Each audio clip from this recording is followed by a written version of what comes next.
Dear students, आज हम plant kingdom का लास्ट टॉपिक करने जा रहे हैं, that is plant life cycles and alternation of generation.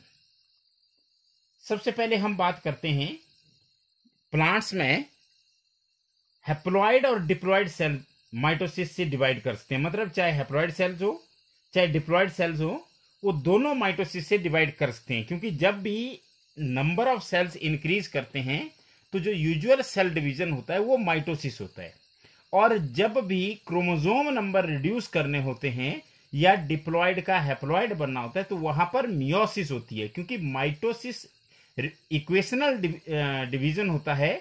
इसलिए चाहे प्लांट्स में हैप्लॉइड सेल्स हो, हैप्लॉइड का मतलब जिनमें 1n हो, चाहे 2n वाले सेल्स हो, ये दोनों क्या कर सकते हैं, ये माइटोसिस के डिवीजन के द्वारा डिवाइड कर सकते हैं।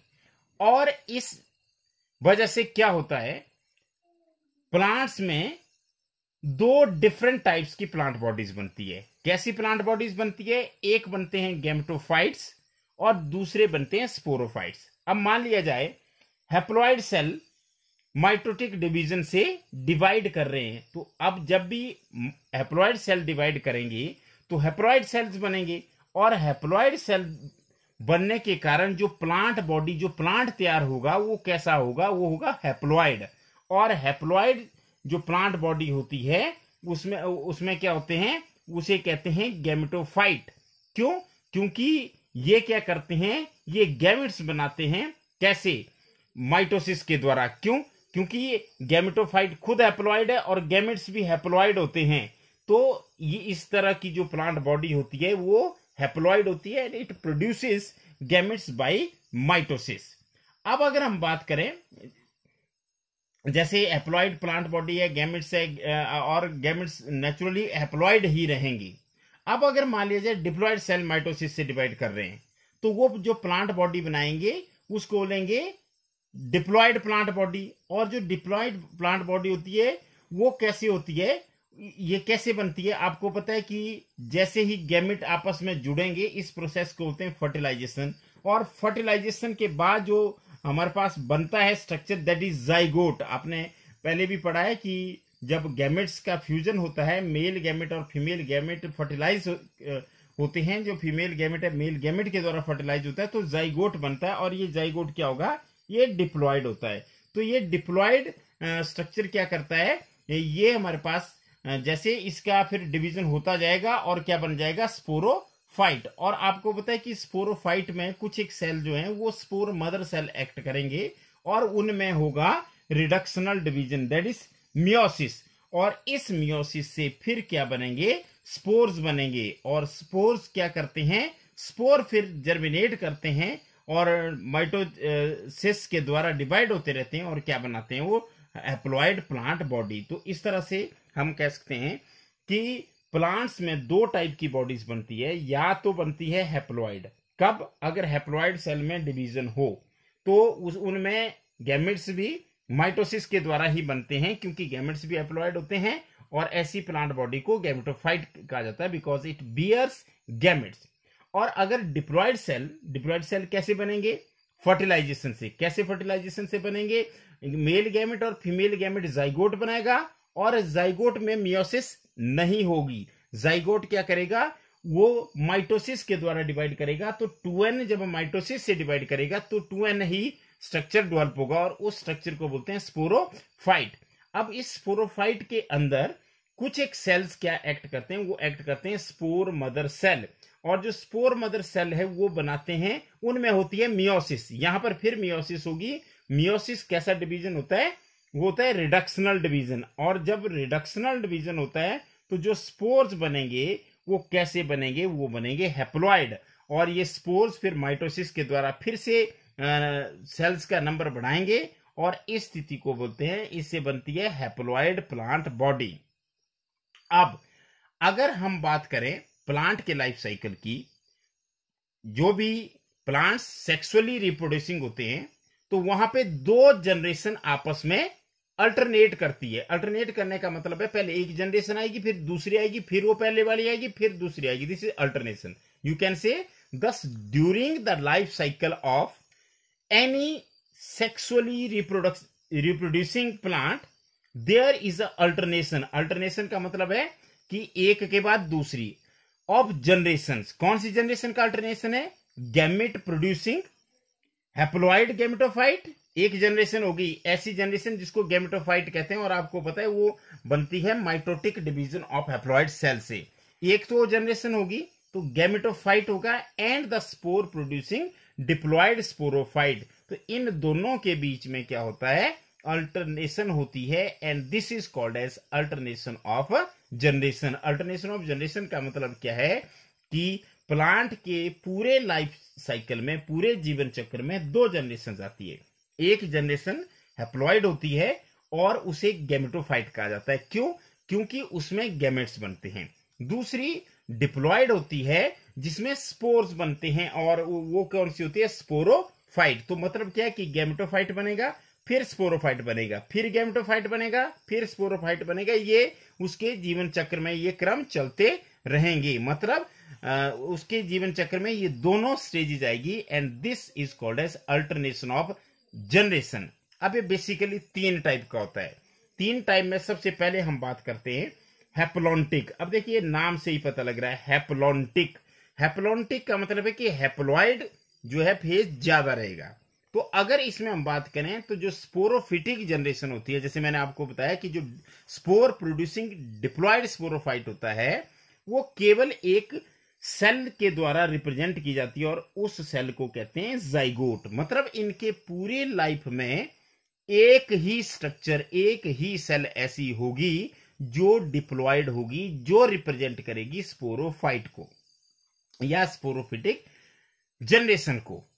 अब आप कह सकते हैं कि इस स्टेज में there will be no free living sporophyte. Sporophyte free living होगा ही नहीं. स्पोरोफाइट केवल एक चीज के द्वारा रिप्रेजेंट किया जाएगा, एक सेल के द्वारा रिप्रेजेंट किया जाएगा, and that cell is called as zygote. And you know that there will be no free living sporophyte, and meiosis in the zygote results in the formation of haploid spores. अब जैसे ही zygote में meiosis होगी तो आपको पता है diploid से haploid spore बन जाएंगे, और हैप्लॉइड स्पोर फिर माइटोटिकली डिवाइड करके क्या बना देंगे? गैमेटोफाइट बनाएंगे. और ये जो गैमेटोफाइट होता है ये इसका डोमिनेंट फोटोसिंथेटिक फेज होता है. अब मैंने आपको एक चीज बताई कि हैप्लॉन्टिक लाइफ साइकिल जिस भी प्लांट का होगा उसमें जो स्पोरोफिटिक जनरेशन है वो केवल एक सेल के द्वारा रिप्रेजेंट होगी, and that cell is called as zygote. मतलब जो 2n होगा इसमें वो केवल जाइगोट होगा. जाइगोट के अलावा कोई भी इसकी सेल जो होगी वो डिप्लॉइड नहीं होगी. That's why haplontic phase is dominant and it is called as haplontic type of life cycle. आपको पता है कि इसमें जो हैप्लॉइड स्पोर्स होते हैं वो माइटोटिकली डिवाइड करके क्या बनाते हैं? गैमेटोफाइट. और उसी गैमेटोफाइट में फिर फोटोसिंथेसिस होती है, वही डोमिनेंट फेज होता है. जैसे अगर हम इसके एग्जांपल की बात करें तो आपने algae, most of the algae जो होती है वो हैप्लॉन्टिक होती है. जैसे वॉलबॉक्स हो गया, मैंने आपको बताया है, पहले हम पढ़ चुके हैं जब हम एल्गी की बात कर रहे थे. तो वॉलबॉक्स जो होता है वो एक ग्रीन एल्गा है, और ये इसमें कॉलोनियल एल्गा है. तो इसमें जो लाइफ साइकिल है वो कौन सा होगा? इसमें हैप्लॉन्टिक. मतलब इसमें जो प्लांट बॉडी होगी वो हैप्लॉइड होगी, और केवल जाइगोट बनेगा वो स्पोरोफिटिक जनरेशन को डिनोट करेगा या रिप्रेजेंट करेगा. दूसरा अगर हम बात करें स्पाइरोगायरा, शैवाल कॉमन जिसको कहते हैं हम, तो स्पाइरोगायरा में भी हैप्लॉन्टिक लाइफ साइकिल होता है, और क्लेमाइडोमोनास की कुछ स्पीसीज में भी haplontic type of life cycle होता है. अगर आप इस डायग्राम से देखें तो इस डायग्राम में आप साफ देखेंगे कि इस पूरे में ये देखिए, इसमें अगर आप ये पिंक कलर या लाइट ब्राउन कलर आपको दिख रहा होगा तो ये पूरे का पूरा ये 1n फेज है. 1n मतलब हैप्लॉइड फेज है. और ये केवल देखिए यहाँ पे, ये एनसीईआरटी की बुक है, और एनसीईआरटी में आप केवल देखिए यहाँ पे ब्लू कलर का सिनगेमी, मतलब मेल और फीमेल गैमेट मिले, और यहाँ पे 2n फेज है. तो आप देख सकते हैं कि इसमें जो रेड पोर्शन है, जो रेडिश पोर्शन है, जो पिंक पोर्शन है वो ज्यादा है, और जो ब्लू पोर्शन है वो केवल थोड़ा जैसा है. तो ये जो ब्लू वाला पोर्शन है उसमें केवल जाइगोट है, एक स्ट्रक्चर आ रहा है, और वो भी सिंगल सेल्ड. तो this type of life cycle is called as haplontic. अब दूसरा में अगर हम बात करें तो आप यही इसी डायग्राम से देख सकते हैं, फिर मैं उसको डिटेल में डिस्कस करता हूं। दूसरा जो लाइफ साइकिल है दैट इज डिप्लॉन्टिक। आप देख सकते हैं इससे बिल्कुल उल्टा, ऊपर जो था वो पिंक कलर, रेड कलर ज्यादा था, अब देखिए पूरे का पूरा नीला कलर है। तो इसका मतलब है जो डिप्लॉयड फेज है, 2n फेज है, वो डोमिनेंट फेज रहेगा। तो this type of life cycle is called as diplontic. जैसे अगर मैंने बात की कि एल्गी में many of the algae have haplontic type of life cycle, तो अब हम बात करेंगे कि डिप्लॉन्टिक लाइफ साइकिल किसका होता है। ये भी एल्गी का ही होता है, और इसमें जैसे फ्यूकस है, अगर हम फ्यूकस की बात करें तो उसमें भी डिप्लॉन्टिक लाइफ साइकिल होता है। और जो सीड प्लांट्स होते हैं, सीड बियरिंग प्लांट्स होते हैं, सीड बियरिंग प्लांट्स कौन से होते हैं, चाहे हम जिम्नोस्पर्म्स की बात करें चाहे एंजियोस्पर्म्स की बात करें, वहां भी diplontic type of life cycle होता है। बेसिकली जो डिप्लॉन्टिक लाइफ साइकिल होता है उसमें डिप्लॉयड फेज डोमिनेंट होगा, मतलब ज्यादा होगा। अब इसमें क्या होगा कि जो डिप्लॉयड स्पोरोफाइट है वो डोमिनेंट होगा, फोटोसिंथेटिक होगा और इंडिपेंडेंट फेज होगा लाइफ का। जैसे ऊपर वाले में अगर आप देखें तो वहां पे गैमेटोफाइट जो है वो डोमिनेंट फेज है, यहां पे स्पोरोफाइट है, और वही इंडिपेंडेंट है, उसी में फोटोसिंथेसिस हो रही है। मतलब जो प्लांट हमें दिख रहा है बेसिकली वो स्पोरोफाइट है, और ऊपर जो प्लांट दिख रहा है हमारे को वो कौन सा है, वो गैमेटोफाइट है। तो diplontic means in this case the diploid sporophyte is dominant, photosynthetic and independent phase of life और लाइफ ऑफ अ प्लांट। और जो गैमेटोफाइट है वो या तो सिंगल सेल्ड होगा या फ्यू सेल्ड होगा। किससे? It will be represented by single celled और फ्यू सेल्ड गैमेटोफाइट। आप देख सकते हैं कि यहां पे जो गैमेटोफाइट है ये सारे का सारे डिप्लॉयड होगा, जाइगोट होगा, जाइगोट में फिर माइटोटिक डिवीजन होगा। आपको मैंने अभी बताया कि जब भी डिप्लॉयड स्ट्रक्चर बनता है तो जाइगोट में ही माइटोटिक डिवीजन होता है, तो स्पोरोफाइट बन गया। स्पोरोफाइट के अंदर आपको पता है कुछ एक cell spore mother cell act करेंगे और वो बनाएंगे स्पोर्स, और स्पोर बनते हैं दो टाइप के, माइक्रोस्पोर, मेगास्पोर। मतलब एक मेल को रिप्रेजेंट करता है, एक फीमेल को। दोनों कैसे होते हैं, वो हैप्लॉयड होते हैं, वो आपस में फ्यूज करके क्या बना देंगे, फिर से जाइगोट बना देंगे। तो आप देखते हैं कि इतना कर फेज केवल ये वाला फेज जो होगा ये कौन सा होगा, ये हैप्लॉयड होगा, बाकी सारे का सारा डिप्लॉयड होगा। तो अगर हम इसकी बात करें तो देखिए डिप्लॉन्टिक में diploid sporophyte is the dominant, it is independent and photosynthetic phase of life, and gametophyte is represented only by one और फ्यू सेल्ड गैमेटोफाइट। और एग्जाम्पल फ्यूकस, फ्यूकस क्या है, एक एल्गा है। और मैंने बता दिया कि जो सीड बियरिंग प्लांट्स है, चाहे एंजियोस्पर्म्स हो चाहे जिम्नोस्पर्म्स हो, they follow this type of pattern with certain variations. वहां पे कुछ वेरिएशंस होती है, where in the gametophyte is few to multi cell. मतलब बेसिकली क्या है कि यहाँ पे जो गैमेटोफाइट है वो वन और फ्यू सेल्ड है, पर इसमें कुछ वेरिएशन हो सकती है कि कुछ केसेस में क्या होगा, जो गैमेटोफाइट है वो मल्टी सेल्ड भी हो सकता है। वहां पे एक के बजाय बहुत सारी सेल भी गैमेटोफाइट में हो सकती है, पर जो प्लांट बॉडी होगी वो डिप्लॉयड होगी। अब जो थर्ड और लास्ट टाइप का हमारे पास आ गया वो है हैप्लोडिप्लॉन्टिक। नो, दिस हैप्लोडिप्लॉन्टिक, अगर आप यहां पे डायग्राम देखें तो यहां पे आप एक चीज देखेंगे कि ब्लू और रेड कलर ऑलमोस्ट बराबर बराबर है, ज्यादा नहीं। तो it is a intermediate condition. Intermediate condition का मतलब है कि जो बोथ फेजेज है दे आर मल्टी सेलुलर। चाहे हम हैप्लॉयड फेज की बात करें चाहे डिप्लॉयड फेज की बात करें, दोनों मल्टी सेलुलर। वहां केवल हैप्लॉन्टिक में जाइगोट जो है वो सिंगल सेल्ड है, जो स्पोरोफिटिक है।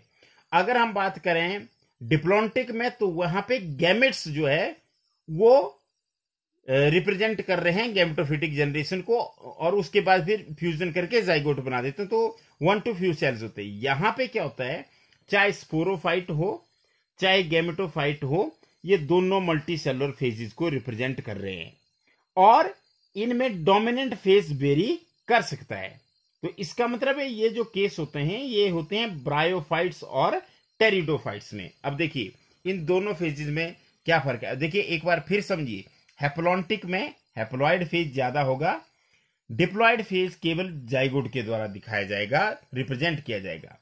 डिप्लॉन्टिक में स्पोरोफाइट डोमिनेंट होगा और जो हैप्लॉइड फेज है वो केवल गैमेट्स मतलब वन टू फ्यू सेल्स में होगा, और कुछ केसेस में अगर हम बात करें तो वहां पे वेरिएशन हो सकती है, सेल्स का नंबर ज्यादा हो सकता है। पर haplodiplontic is an intermediate condition which is found in bryophytes and pteridophytes in which both the phases are multicellular but they may differ in their dominant phases। अब अगर हम बात करें ब्रायोफाइट्स की, देखिए अब ब्रायोफाइट्स और टेरिडोफाइट्स में हम देखेंगे, देखिए मैंने बता दिया कि ये इंटरमीडिएट कंडीशन है, दोनों फेजेस मल्टी सेलुलर है और वो डोमिनेंट फेज उनमें वेरी कर सकता है, और ये होता है ब्रायोफाइट्स और टेरिडोफाइट्स में।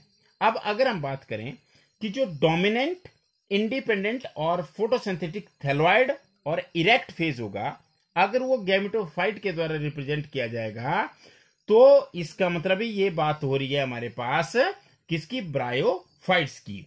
और इसका मतलब है कि ये अल्टरनेट करेगा किसके साथ, short lived multi cellular sporophytic generation either totally और partially dependent on the gametophyte. Basically क्या है कि जो हमारे पास है प्लांट बॉडी है वो कैसी होगी, वो होगी गैमेटोफाइट। प्लांट बॉडी कैसी होगी, गैमेटोफाइट। और गैमेटोफाइट के ऊपर क्या होगा, गैमेटोफाइट जो है वो अल्टरनेट करेगी स्पोरोफाइट के साथ। स्पोरोफाइट भी जो होगा वो मल्टी सेलुलर स्ट्रक्चर होगा, पर वो या तो डिपेंड हो सकता है, मतलब पूरी तरह से डिपेंड होगा, वो किसके ऊपर पूरी तरह से डिपेंड होगा, गैमेटोफाइट के ऊपर, या पार्शियली डिपेंडेंट होगा। पर ये किस चीज के लिए डिपेंडेंट होगा, एक तो उसके साथ अटैचमेंट और दूसरा न्यूट्रिशन के लिए डिपेंडेंट होगा। तो ये कौन सी आ गई हमारे पास, ब्रायोफाइट्स। मतलब ब्रायोफाइट्स में गैमेटोफाइट और स्पोरोफाइट दोनों जनरेशन होती है, पर जो प्लांट बॉडी होती है वो गैमेटोफिटिक होती है। तो this type of haplodiplontic life cycle is found in gametophyte. अब इससे उल्टा, जहां पर ये जो डोमिनेंट, इंडिपेंडेंट और फोटोसिंथेटिक फेज होगा ये स्पोरोफाइट के द्वारा रिप्रेजेंट होगा। मतलब प्लांट बॉडी कैसी होगी, स्पोरोफिटिक होगी।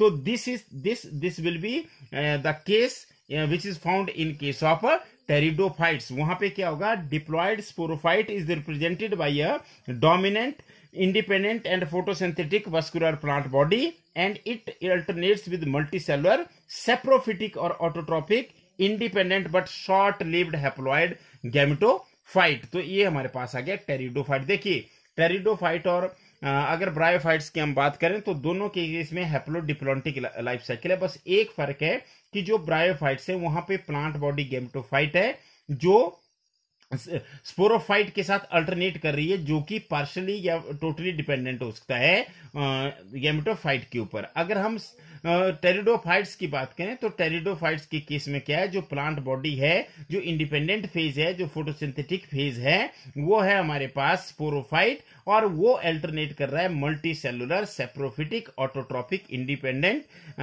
शॉर्ट। यहाँ पे जो गैमेटोफाइट है वो शॉर्ट लिव्ड होगा पर इंडिपेंडेंट होगा गैमेटोफाइट के साथ। तो ये हो गया हमारे पास टेरिडोफाइट्स। पर जो एल्गी है वो बहुत इंपॉर्टेंट है। एल्गी ज्यादातर हैप्लॉन्टिक होती है, पर अगर हम एक्टोकार्पस और Polysiphonia, I repeat, Ectocarpus and Polysiphonia, these are haplodiplontic. ये कैसी होती है, हैप्लोडिप्लॉन्टिक, जैसे ब्रायोफाइट्स और टेरिडोफाइट्स की। और अगर हम फ्यूकस की बात करें तो फ्यूकस का कैसा होता है, डिप्लॉन्टिक। तो देखिए हम एल्गी पहले भी पढ़ चुके कि एल्गी जो होती है वो हैप्लॉन्टिक होती है। फ्यूकस का हम पहले भी कर चुके कि फ्यूकस का जो लाइफ साइकिल होता है वो डिप्लॉन्टिक होता है। पर इसके अलावा जो दो एल्गी में आपको अभी एग्जांपल बता रहा हूं, that is Ectocarpus and Polysiphonia, तो इसमें haplodiplontic type of life cycle होता है। तो इसका मतलब कि एल्गी प्लांट का एक ऐसा ग्रुप है जिसमें हैप्लॉन्टिक लाइफ साइकिल भी होता है, डिप्लॉन्टिक लाइफ साइकिल भी होता है और हैप्लोडिप्लॉन्टिक लाइफ साइकिल भी होता है। अगर हम हैप्लॉन्टिक की बात करें तो वॉलबॉक्स और स्पाइरोगायरा या कुछ क्लेमाइडोमोला इसकी स्पीसीज में होगा। डिप्लॉन्टिक की अगर हम बात करें तो फ्यूकस में होगा, और हैप्लोडिप्लॉन्टिक की अगर हम बात करें तो एक्टोकार्पस और पॉलीसाइफोनिया में होगा। तो इस तरह से प्लांट किंगडम का चैप्टर आज हमारा पूरा कंप्लीट हो जाता है। अब हम नेक्स्ट की वीडियो में एनसीईआरटी की जो एक्सरसाइज है उनको सॉल्व करने की कोशिश करेंगे। Thank you very much.